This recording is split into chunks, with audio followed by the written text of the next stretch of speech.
ሰላም ጤና ይስጥልኝ የኢትዮ ሃይቴክ ቤተሰቦች። ስልክ እየተጠቀማችሁ ስልክ በመቆራረጥ ወይም እየሞቀባችሁ ተቸግራችኋል? ዛሬ ያለምንም አፕሊኬሽን በስልካችሁ ሴቲንግ ብቻ ስልካችሁን እንደ አዲስ ፈጣን የምታደርጉበትን 3 ወሳኝ መንገዶች አሳያችኋለሁ። ከናንተ የሚጠበቀው ቪዲዮአችንን ላይክ፣ ቻናላችንን ደግሞ ሰብስክራይብ ማድረግ ብቻ ነው። የመጀመሪያው እርምጃ በስልካችን ላይ ድብቅ የሆነውን ዴቨሎፐር ኦፕሽን መክፈት አለብን ማለት ነው። ለዚህም ወደ ሴቲንግ እንገባለን ማለት ነው። ከዛ ወደ ታች ወርዳችሁ ሲስተም ኤንድ አፕዴት የሚለውን ትነካላችሁ። ከዛ በመቀጠል አባውት ፎን ውስጥ ተገባላችሁ ማለት ነው። አባውት ፎን ውስጥ ከገባችሁ በኋላ ስክሮል ያደርጋችሁ ቢልድ ነምበር የሚለውን ትፈልጋላችሁ።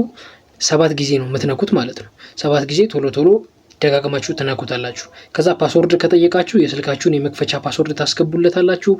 ዴቨሎፐር ኦፕሽን ይበራላችኋል ማለት ነው። ከዛ አሁን ወደ አንደኛው መፍትሄ ስንሄድ አንድ እርምጃ ወደ ኋላ ተመለሳላችሁ ማለት ነው። ባክ በተኑን አንድ ጊዜ ክሊክ ታደርጉና ተመልሳችሁ አዲስ ወደ ተከፈተው ዴቨሎፐር ኦፕሽን ውስጥ ተገባላችሁ ማለት ነው። ወደ ታች ወረድ ስትሉ ዊንዶውስ አኒሜሽን ስኬል፣ ትራንዚሽን አኒሜሽን ስኬል እና አኒሜተር ዲዩሬሽን ስኬል የሚሉ 3 አማራጮችን ታገኛላችሁ። እነዚህ ሶስቱንም ከ1x ወደ 0.5x ትቀይሯቸዋላችሁ ማለት ነው። ይህን ስታደርጉ ስልካችሁ አፑን ሲከፍትና ሲዘጋ የነበረው መዘግየት ሙሉ ለሙሉ ይጠፋል። ሁለተኛው መፍትሄ ደግሞ ስልካችሁ እንዳይጨናነቅና እንዳይሞቅ ማድረግ ነው። በዛው በዴቨሎፐር ኦፕሽን ውስጥ ነው። ወደታች ስክሮል ታደርጉና ባክግራውንድ ፕሮሰስ ሊሚት የሚለውን ፈልጋችሁ ትነካላችሁ ማለት ነው። ከዛ በመቀጠል ስታንዳርድ ሊሚት ወደ አትሞስት ቱ ፕሮሰሰር ትቀይሩታላችሁ ማለት ነው። ስታንዳርድ ሊሚት የሚለውን ወደ አትሞስት ቱ ፕሮሰሰር ትቀይሩታላችሁ። ይህም ስልካችሁን ከ2 አፕ በላይ ባክግራውንድ ላይ ከ2 አፕ በላይ እንዳይሰራ ስለሚከለክለው ራሙ ነፃ እንዲሆን ያደርግላችኋል ማለት ነው። ራማችሁ ነፃ እንዲሆን ያደርግላችኋል። ስልኩም እንዳይሞቅ ይረዳዋል ማለት ነው።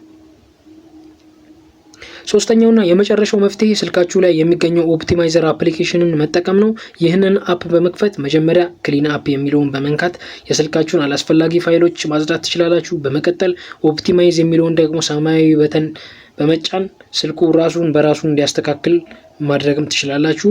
እነዚህ 3 ነገሮችን ካስተካከላችሁ በኋላ ስልካችሁ ላይ ትልቅ የፍጥነት ልዩነት ታያላችሁ።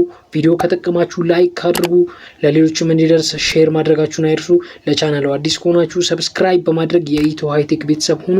ስለተከታተላችሁኝ አመሰግናለሁ። በሌላ ቪዲዮ እስከምንገናኝ ቸር ቆዩልኝ።